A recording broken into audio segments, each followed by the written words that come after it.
আসসালামু আলাইকুম। বাজারে গেছিলাম, বাজারে অনেক ভিডিও করে এনেছি। আজকে আমাদের আমরা চৈত্র সংক্রান্তি করি, আমরা বাঙালিরা, অর্থাৎ আমরা মুসলিমরা। আমরা পাঁচজন রান্না করছি। হ্যাঁ, পাঁচজন রান্না করছি।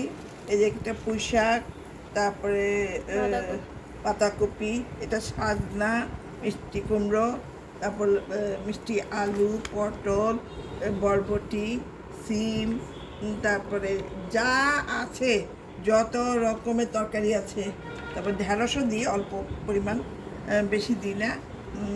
সব কিছু আলু, এমনি আলু, এগুলিকে সিমের বিচি দিয়ে বেশি করে চিংড়ি মাছ দিয়ে একদম মাখা মাখা করে রান্না করতে হবে। কিন্তু রান্নার মধ্যে আপনি কোনো রসুন পেঁয়াজ ইউজ করতে পারবেন না।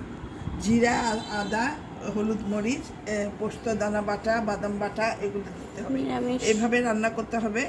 আর আরও কাঁঠালে ভোতা পোতা অনেক কিছু দেয়। আমি আসলে এতগুলি দিই না, আমার কাছে ভালো লাগে না, ওগুলি একদম ইয়ে হয়ে যায়।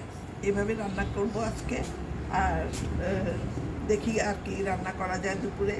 এগুলি করতে করতে তো অনেক সময় লেগে যাবে। ধন্যবাদ জানাই, ভালো থাকবেন।